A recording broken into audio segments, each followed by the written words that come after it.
जय हिंद दोस्तों। आइए हम देखते हैं आज सौरमंडल से संबंधित जितने भी पीआईक्यू बन सकते हैं उनके बारे में डिस्कस करते हैं। और देखिए ये सौरमंडल से रिलेटेड वीडियो है। उसके बाद जो है हम ज्वालामुखी देख लेंगे, पृथ्वी की आंतरिक संरचना, इस तरह के जो भौतिक भूगोल से टॉपिक संबंधित हैं उनके बारे में हम देख लेंगे। देखिए भौतिक भूगोल से भी क्वेश्चन आपको देखने को एग्जाम में मिल जाते हैं, इसलिए ये टॉपिक भी हम कवर कर लेंगे। बाकी मैंने बहुत सारे जो टॉपिक कवर कराए हैं वहाँ से एग्जाम में क्वेश्चन जरूर देखने को मिलते हैं। ठीक, देखिए शुरुआत करते हैं। पहला क्वेश्चन लिखा है कि अंतरिक्ष में कुल कितने तारामंडल हैं। तो देखिए अगर मान लीजिए मुझे नहीं पता है कि कितने हैं, तो हम यही सोच लेंगे कि अंतरिक्ष में जो तारामंडल है ना वो 8 और 9 हैं। कितने हैं? 8 या 9 तारामंडल हैं, ऐसे रिलेट कर लेंगे। तो 8 9 से हो जाएगा 89। ठीक, आगे बढ़ते हैं। अगला है कि निक्स ओलंपिया कोलंबस पर्वत किस ग्रह पर स्थित है। तो ये है मंगल ग्रह पर, और मंगल ग्रह के 2 जो है उपग्रह हैं। देखिए ये याद रखिएगा, ठीक, क्योंकि एग्जाम में पूछा गया है। मंगल ग्रह के जो 2 उपग्रह हैं वो कौन कौन से हैं। तो एक है फोबोस और एक है डीमोस। कौन सा है? एक है फोबोस, एक है डीमोस। तो ये याद रखिएगा। आगे बढ़ते हैं। अगला है कि पार्थिव ग्रहों की संख्या कितनी है। तो देखिए पार्थिव ग्रह 4 हैं। आंतरिक ग्रह, देखिए पार्थिव ग्रह को ही कहते हैं आंतरिक ग्रह या चट्टानी ग्रह। ठीक, देखिए चट्टानी ग्रह का मतलब वो ठोस है। ठीक, आंतरिक ग्रह का मतलब है कि जो क्षुद्र पेटी के इधर हैं वो आंतरिक ग्रह है, और जो छिद्र पेटी के जो है दाईं ओर हैं वो बाह्य ग्रह हैं, यानी गैसीय ग्रह कहते हैं उन्हें। देखिए अब हम एक चीज़ यहाँ बता दे रहे हैं, जैसे मान लीजिए ये क्षुद्र पेटी है, ठीक, इसके आगे 4 ग्रह हैं, बुध शुक्र पृथ्वी मंगल, आगे है बृहस्पति शनि अरुण वरुण। ठीक, तो अगर क्वेश्चन देखो इस तरह पूछता कि कौन से जो है गैसीय ग्रह हैं तो 4 ये हो जाएंगे, कौन से आंतरिक ग्रह हैं या पार्थिव ग्रह हैं तो 4 ये हो जाएंगे। देखो क्वेश्चन पार्थिव पूछा ना, तो ऑप्शन नंबर सी हो जाएगा, 4 हो जाएंगे। इसमें देखो क्वेश्चन ये पूछता है कि मंगल ग्रह और बृहस्पति ग्रह, इनके बीच में जो मतलब क्षुद्र पेटी पाई जाती है वो किन ग्रहों के मध्य पाई जाती है। तो मंगल और बृहस्पति के मध्य पाई जाती है। ठीक, बुध शुक्र पृथ्वी मंगल बृहस्पति शनि अरुण वरुण, बुध शुक्र पृथ्वी मंगल बृहस्पति शनि अरुण वरुण। इस तरह आप याद करेंगे जब पूरा लिख के, तो आपको माइंड में सेट हो जाएगा। ठीक, आगे बढ़ते हैं। अगला लिखा निम्नलिखित में से कौन सा पार्थिव ग्रह नहीं है। मैंने बताया बुध शुक्र पृथ्वी मंगल, तो मंगल देखिए बुध शुक्र पृथ्वी मंगल, तो इसमें से देखिए शनि आ गया, ये पार्थिव ग्रह नहीं है। अगला क्वेश्चन है कि बाह्य ग्रह या बृहस्पति सदृश ग्रहों की संख्या। तो मैंने बताया कि आंतरिक ग्रह भी 4 होते, बाह्य ग्रह भी 4 होते, बीच में क्षुद्र पेटी होती है। तो देखिए इनकी संख्या कितनी हो जाए, 4 हो जाएगी। कौन कौन से हैं। तो बृहस्पति शनि अरुण वरुण है। ठीक, आगे बढ़ते हैं। अगला है कि नॉर्वे में अर्धरात्रि के समय सूर्य कब दिखाई देता है। तो ये जो सूर्य दिखाई देता है नॉर्वे में आंतरिक, तो ये सूर्य दिखाई देता है 21 जून को, नॉर्वे में मध्य रात्रि को सूर्य दिखाई देता है। अगला है कि एक ग्रह की अपने कक्ष में सूर्य से अधिकतम दूरी को क्या कहा जाता है। तो देखिए ये भी एक कॉन्सेप्ट है। मान लीजिए ये हमारी पृथ्वी है, ठीक, ये मान लीजिए सूर्य है और हमारी पृथ्वी उसके चक्कर लगाती है। तो मान लीजिए ये पृथ्वी है यहाँ पे, ठीक, तो देखिए अगर मतलब पृथ्वी यहाँ है, मान लीजिए ये सूर्य, पृथ्वी हमारी चक्कर लगा रही है सूर्य की। ठीक, ये सूर्य है, कौन सा, ये सन है। ठीक, ये पृथ्वी हमारी चक्कर लगा रही। तो देखिए अगर यहाँ है तो ये कौन सी दूरी होगी, ये 4 जुलाई को होती है। कब होती है, 4 जुलाई को होती है। और यहाँ एकदम क्लोज में है तो ये 3 जून को होगी। कब होती, 3 जनवरी को होगी, सॉरी 3 जनवरी को होगी, ये 4 जुलाई को होगी। तो देखिए उपसौर की घटना ये होती है। ठीक, कौन सी घटना होती, उपसौर की होती। ये कौन सी होती, अपसौर को। देखिए ऐसे चित्र बना के ही आप याद करिएगा ये, क्योंकि भूलेंगे नहीं। देखिए इसमें पूछा अधिकतम, सूर्य से अधिकतम दूरी, तो बताइए कोई चीज़ गर्मी में फैलती है। देखिए हम रिलेट कर रहे हैं, ठीक, गर्मी पे फैल रही है कि नहीं, ये चीज़ गर्मी में फैल रही है। तो जब गर्मी में फैल रही है तो 4 जुलाई गर्मी में ही तो पड़ेगा। तो देखिए अपसौर की होगी घटना कि नहीं, अधिकतम यानी अपसौर पूछा है कि नहीं, अपसौर बड़ा है कि नहीं, उपसौर छोटा है, अपसौर बड़ा है, तो यानी अधिकतम दूरी उपसौर में होगी, यानी अधिकतम कौन सी, अपसौर में होगी। तो 4 जुलाई को अधिकतम होगी और न्यूनतम जनवरी में, ठंडी में कोई चीज़ सिकुड़ती है कि नहीं, तो यानी उपसौर होगी ठंडी में, तो 3 जनवरी को न्यूनतम हो जाएगी। अगला क्वेश्चन यही है कि जो है एक ग्रह अपने कक्ष से सूर्य से न्यूनतम दूरी कब होती है। तो ये उपसौर को होती है। कब होता है, तो 3 जनवरी को होता है। हमें लगता है ये भूलेंगे नहीं आप अगर इस तरह पढ़ लेंगे। ठीक, आगे बढ़ते हैं। अगला लिखा निम्नलिखित में से किनके बीच की औसत दूरी को खगोलीय एकक कहा जाता है। तो पृथ्वी और सूर्य के बीच की दूरी को खगोलीय एकक कहा जाता है। दूसरी चीज़, आप जब भी मेरा नोट्स एक अलग रखिएगा, मतलब जितने भी टॉपिक मैंने कराए हैं शुरू से अंत तक, सारे नोट्स को मतलब एक कापी पतली से रफ ले लीजिए। उसमें जो क्वेश्चन आपको नहीं आता है, ये जो मैं ट्रिक बताता हूँ, यकीन मानिए मैंने अब तक 2500 क्वेश्चन कराए ना, और उसमें मैंने कितने टॉपिक कवर कराए ये आप देखिए, बहुत सारे जितने भी टॉपिक कराए हैं एग्जाम में क्वेश्चन आपको कोई भी एग्जाम आप दिए पीसीएस तक के एग्जाम को कवर कर लेगा। अभी देखिए आरओ में आए, इतना कठिन पेपर था, 10 प्लस क्वेश्चन थे। खुद सोचिए, मतलब जो नहीं आता उसे नोट करिए और जो डिलीट कर रहा हूँ वो भी देखिए। देखिए मान लीजिए मैं जो है मान लीजिए 50 क्वेश्चन करा है, तो उसमें 10-20 क्वेश्चन अगर मैंने डिलीट कर दिया ना, तब भी आपका कॉन्फिडेंस दूसरों की अपेक्षा हाई होगा, ठीक। और मेन चीज़ क्या है, कॉन्फिडेंस जितना हाई होगा उतनी ज़्यादा मज़ा आएगा। आगे बढ़ते हैं। अगला है कि मध्य रात्रि सूर्य का क्या अर्थ है। इसका मतलब है कि सूर्य का ध्रुवीय वृत्त देर तक चमकना, यानी ऑप्शन नंबर क्या हो जाएगा, बी हो जाएगा। देखिए इसका रीजन है एक, ये हम जो है किसी आज वीडियो अगली आएगी हमारी जो पृथ्वी से संबंधित होगी उसमें हम बताएंगे, ठीक। अब यहाँ नहीं बता रहे हैं क्योंकि यहाँ बताएंगे तो थोड़ी लंबी वीडियो हो जाएगी। अगला है कि सूर्य तथा पृथ्वी के निकटतम ग्रह कौन से हैं। तो देखिए सूर्य और पृथ्वी के मध्य जो निकटतम ग्रह हैं ये कौन कौन है। देखिए बुध, शुक्र, पृथ्वी और यहाँ सूर्य है, तो कौन से 2 ग्रह हो जाएंगे, ठीक। तो निकटतम बुध शुक्र हो जाएगा। देखिए पीछे से ना लीजिएगा कि पीछे से हम ले रहे हैं सूर्य के निकटतम, तो ये तो पीछे मतलब बुध, मतलब ये पूछा है कि सूर्य और पृथ्वी के निकटतम, तो सूर्य और पृथ्वी के निकटतम यही 2 हैं, ठीक। ये तो मतलब इसके मध्य हो जाएगा, तो ये ना होगा, यही होगा, ठीक। ये पृथ्वी की केवल निकटतम है, सूर्य के निकटतम नहीं है। आगे बढ़ते। अगला है कि यूरोपवासी किस ग्रह की पूजा करते हैं। तो यूरोपवासी जो है शुक्र ग्रह की पूजा करते हैं, और शुक्र को भोर का सांझता, मतलब भोर का तारा और सांझ का तारा कहते हैं, ठीक, याद रखिए। अगला है कि सौरमंडल का सबसे गर्म ग्रह कौन सा है। तो शुक्र है। कौन सा है, शुक्र है। इसका रीजन है कि यहाँ पर उपस्थित जो CO2 है ना, कार्बन डाइऑक्साइड, वो इसके वायुमंडल में CO2 उपस्थित है। जब सूर्य की प्रकाश की किरणें इस पर आती हैं तो ये क्या करता है, अवशोषण कर लेता है, यानी उसे ऑब्जर्व कर लेता है और उसे बाहर निकलने नहीं देता है। जब सूर्य की किरणें ऑब्जर्व कर लेगा तो ये सबसे गर्म हो जाएगा। और बुध जो ग्रह है ना, उसका तापांतर सबसे अधिक है, यानी ये सूर्य की किरणें आती तो हैं यहाँ, लेकिन वो शाम को वापस भी हो जाती हैं, यानी उनका जो है विकिरण जो है परिवर्तित हो जाती है, तो वो मतलब ठंडा भी हो जाता है, ठीक। तो उसका दैनिक तापांतर अधिक है। बाकी जो है गर्म सबसे ज़्यादा कौन है, तो शुक्र है, ठीक। आगे बढ़ते। अगला है पृथ्वी के सर्वाधिक निकट ग्रह कौन सा है। तो पृथ्वी के सबसे निकट है शुक्र है। कौन सा है, शुक्र है। आगे बढ़ते हैं। अगला है कि निम्नलिखित में से किस एक को भोर का तारा, ये भी बताया कि शुक्र है। कौन सा है, शुक्र है। अगला क्वेश्चन है कि पृथ्वी के अति निकटतम सितारे से प्रकाश पृथ्वी तक पहुंचता है। तो ये पहुंचता है 4.2 वर्ष। अगला क्वेश्चन है कि पृथ्वी से मतलब सूर्य से पृथ्वी की दूरी कितनी है। तो ये दूरी है 149.6 मिलियन किलोमीटर। और 1 मिलियन में कितना होता है, तो यूट्यूब का ज़माना है, सभी को पता है कि 10 लाख होता है। 1 मिलियन में कितना होता है, 10 लाख। और 1 बिलियन में कितना होता है, तो 1 करोड़ होता है, ठीक। आगे बढ़ते। अगला क्वेश्चन है कि अपने अक्ष पर पृथ्वी एक चक्कर कितने समय में पूरा करती है। तो अपने अर्थ पर पृथ्वी जो है एक समय में, मतलब एक चक्कर पूरा करने में 23 घंटे 56 मिनट 4 सेकंड का समय लगाती है, ठीक। आगे बढ़ते। अगला है कि दक्षिणी गोलार्ध में सबसे लंबा दिन कब होता है।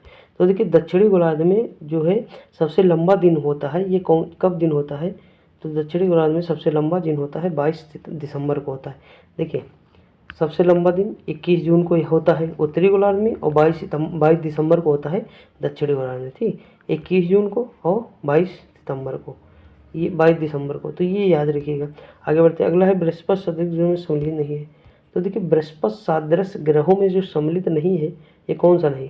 तो देखिए ये क्षुद्र पेटी हो गए, बृहस्पति, सन, अरुण, वरुण। अब देखिए इसमें मंगल आ गया है, ये नहीं सम्मिलित है, ठीक। आगे बढ़ते। अगला है निम्नलिखित में से किन 2 ग्रहों को छोड़कर शेष सभी ग्रह सूर्य के चारों ओर वर्माकृत घूमते हैं। तो देखिए एक इसकी है वीनस और यूरेनस, यानी शुक्र और अरुण, ठीक। शुक्र और अरुण जो ग्रह है ना, वो जो है शुक्र और अरुण जो है वो जो है विपरीत दिशा में घूमते हैं, मतलब पूरब से पश्चिम। बाकी जो ग्रह जितने भी हैं वो पश्चिम से पूरब की ओर भ्रमण करते हैं। आगे बढ़ते। अगला है सौरमंडल का जन्मदाता। तो सभी को पता है सौरमंडल का जन्मदाता सूर्य को कहते हैं। अगला क्वेश्चन है कि ब्रह्मांड में विस्फोटी तारा कहा जाता है। तो ये अभिनव तारा है। कौन सा है, अभिनव तारा। ऑप्शन नंबर सी हो जाएगा। अगला है कि मध्य रात का सूर्य किस क्षेत्र में दिखाई पड़ता है। तो मध्य रात का जो क्षेत्र है ना, सूर्य है, वो आर्कटिक क्षेत्र में दिखाई पड़ता है, ठीक। देखिए मैं थोड़ा जल्दी इसलिए करा रहा हूँ क्योंकि कम समय में हमें ज़्यादा क्वेश्चन कवर करने हैं। जब वीडियो लंबी हो जाती तो आप लोग देखते ही नहीं पूरी। देखिए अगला है कि सूर्य में काला धब्बा क्या है। तो सूर्य में जो काला धब्बा है ना, धब्बे का वही स्थान जो प्रकाश उत्सर्जित करने में असमर्थ है, यानी वहाँ से प्रकाश नहीं निकलता है। अगला देखिए सूर्य के रासायनिक मिश्रण में हाइड्रोजन का प्रतिशत कितना होता है।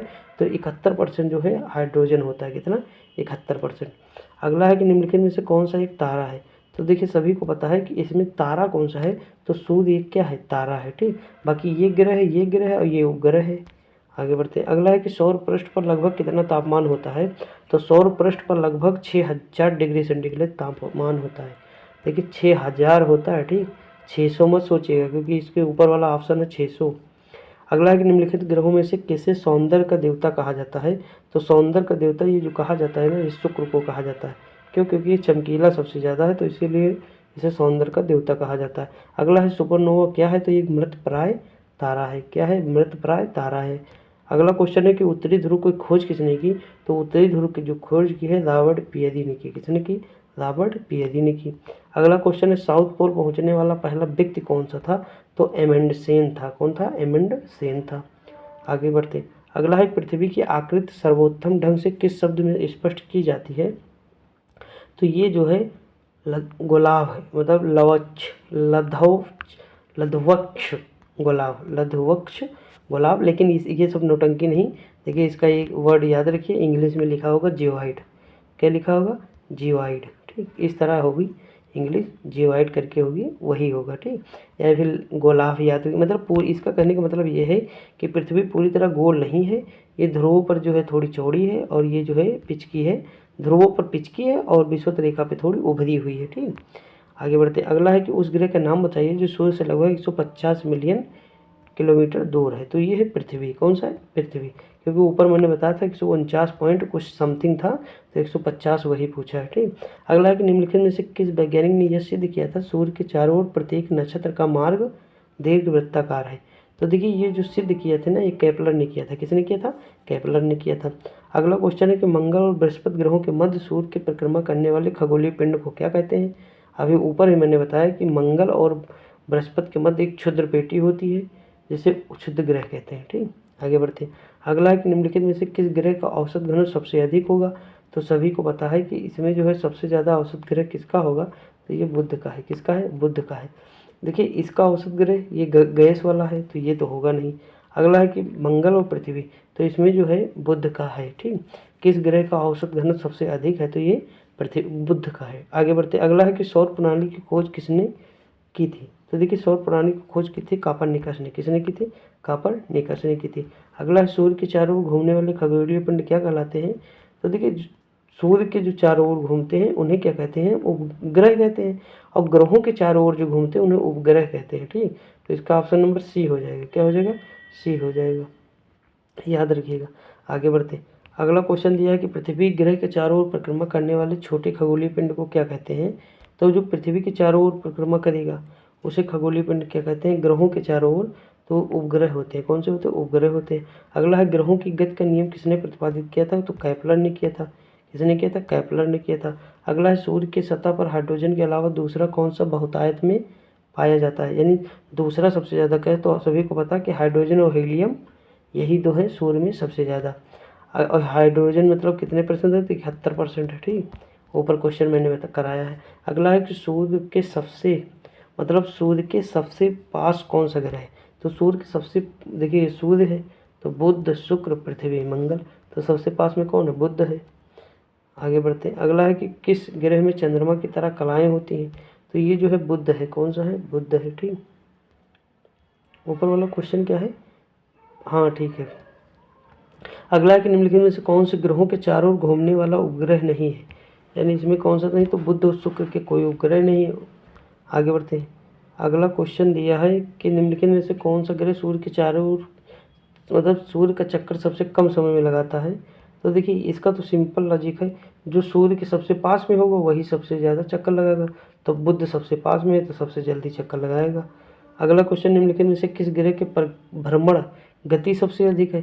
तो देखिए भ्रमण गति जो है ना सबसे अधिक किसकी है? बुध की है। किसकी? बुध की है। आगे बढ़ते। अगला है निम्नलिखित में से किस ग्रह का अक्षीय झुकाव सबसे अधिक है। तो ये देखिए अक्षीय झुकाव सबसे ज़्यादा अधिक है ना, तो ये किसका है? देखिए इसमें जो है ऑप्शन नंबर अक्षीय झुकाव जो है सबसे ज़्यादा ये बुध का है। किसका है? बुध का है। अगला क्वेश्चन है सूर्य की परिक्रमा के दौरान पृथ्वी सूर्य से अधिकतम दूरी पर किस महीने में होती है। तो अधिकतम दूरी कब होगी। तो देखिए अधिकतम दूरी पूछा है कि पृथ्वी से कब होगी। तो जुलाई में होगी। कब होगी? जुलाई में होगी। अगला क्वेश्चन है पृथ्वी की उपसौर स्थिति किस महीने में होती है। तो मैंने ऊपर ही बताया था उपसौर यानी जो है पास में होगा, और ये जनवरी में होती है। कब? 3 जनवरी को। और ये जो है 4 जुलाई को होता है। कब होता है? 4 जुलाई को, ये 3 जनवरी को। ठीक, आगे बढ़ते। अगला दिया है कि तारे पूर्व से पश्चिम में किस कारण ज़्यादा दिखते हैं। तो तारे पूर्व से पश्चिम जो कारण है ना, ये पृथ्वी पश्चिम से पूर्व की ओर घूमती इसलिए दिखते हैं। ठीक, अगला है कि निम्नलिखित में कौन सा तारा पृथ्वी में सर्वाधिक समीप है। तो ये है सूर्य। कौन सा है? सूर्य जो है सबसे नज़दीक है। ठीक, ऑप्शन नंबर क्या हो जाएगा? डी हो जाएगा। अगला है कि यह किसने प्रतिपादित किया था कि सूर्य हमारे सौरमंडल का केंद्र है और पृथ्वी उसकी परिक्रमा करती है। तो ये कापरनिकस थे। कौन थे? कापरनिकस थे। अगला है कि सूर्य से बढ़ती दूरी के अनुसार ग्रहों का कौन सा क्रम है। तो बुध, शुक्र, पृथ्वी, मंगल। ऑप्शन नंबर बी हो जाएगा। अगला है कि पृथ्वी से बढ़ती दूरी के अनुसार ग्रहों का कौन सा क्रम है। तो मंगल हो जाएगा, फिर मंगल, बृहस्पति। इसमें कौन कौन से हैं? ऑप्शन में क्या क्या है? मतलब दूरी मतलब बढ़ते हुए क्रम में, तो पीछे से हमें आना पड़ेगा। देखिए इसमें जो है ऑप्शन इसका कौन सा हो जाएगा। तो इसका हो जाएगा शुक्र। शुक्र है, मंगल है, बुध है और बृहस्पति है। तो ऑप्शन नंबर क्या हो जाएगा? सी हो जाएगा। क्या हो जाएगा? सी हो जाएगा। आगे बढ़ते। अगला क्वेश्चन दिया है कि निम्नलिखित में से कौन सौरमंडल का भाग नहीं है। तो देखिए इसमें जो सौरमंडल का भाग नहीं, वो धूमकेतु नहीं। कौन सा है? धूमकेतु नहीं है। ठीक, तो देखिए इसमें 56 क्वेश्चन थे। आई होप आपको पसंद आए होंगे। और देखिए जो क्वेश्चन ना आया करें उसे लिख लीजिए करिए, और जहाँ आपको थोड़ा डाउट लगे कि मैंने गलत ऑप्शन बताया है या मतलब गलत बोल दिया है, वो तुरंत साइड जाके सर्च कर लीजिए। और मैं पूरी कोशिश करता हूँ कि मतलब जितना सही हो सके और जितना बेस्ट हो सके उतना अच्छा कंटेंट मैं आप लोगों को प्रोवाइड कर सकूँ। ठीक, और याद भी करा सकूँ, यही मेरी कोशिश रहती है। तो मिलते हैं अगली वीडियो में, तब तक के लिए जय हिंद।